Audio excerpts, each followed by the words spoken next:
Have you ever met someone so fascinated with amphibians that they actually went out on warm, rainy spring and fall nights searching for these little critters? Well, if you have, it was probably Oliver you met. Thank you all for gathering here today.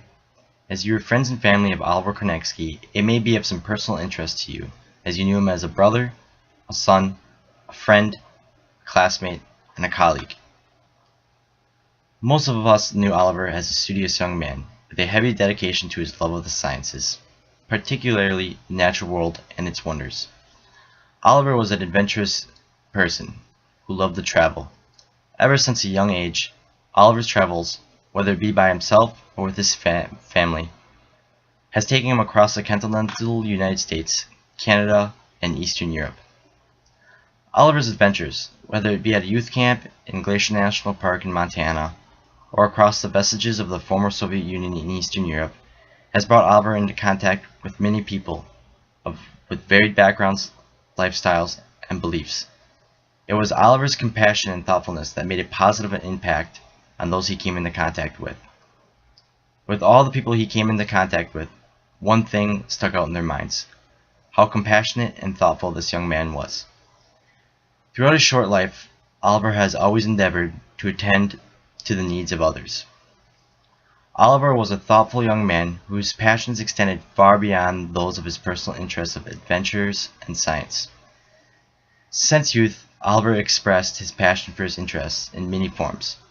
However, those of us who knew him knew well that his passions were not only the thing that made Oliver stand out.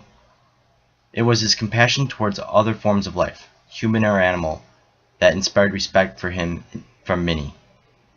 He always showed great understanding and compassion to people who were less fortunate or suffering hardship or confusion. Sometimes he was simply in the right place at the right time, such as the time that he saved his great-grandma from choking on steak, or when he helped a turtle cross a busy highway. One Christmas, he spent the day volunteering at a homeless shelter in Milwaukee. He always valued this time and would always come home filled with stories of people he met there. When he wasn't spending time helping here or there, Oliver was dedicated to his passion in life, science and particularly physics. He loved to figure out how things work and why they are how they are. It was his dream in life to obtain his PhD and contribute to the knowledge pool in the scientific community. It was while investigating yet another mystery of physics that Oliver finally got to experience a part of life which I'm sure all of us here would wish had come much later. Oliver had always said that he loved physics because it was the foundation for all the other sciences. He felt that everything could be explained through physics, whether it be chemistry, geology, or biology. Although Oliver's life was unfortunately cut short, those who knew him can all agree that his life was rich and diverse.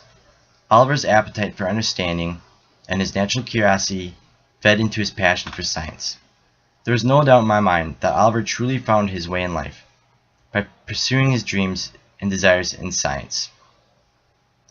Although everything that has been said here about Oliver has not completely conveyed the whole of his life, it is clear that Oliver led a very adventurous life filled with compassion and a deep passion for his curiosity of how the world works through science. In closing, I would like to share with all of you some rather touching words from one of Oliver's inspirations in science, a quote from the famous physicist Richard P. Feynman. "Nobody ever figures out what life is all about, and it doesn't matter. Explore the world. Nearly everything is really interesting if you go into it deeply enough." Thank you.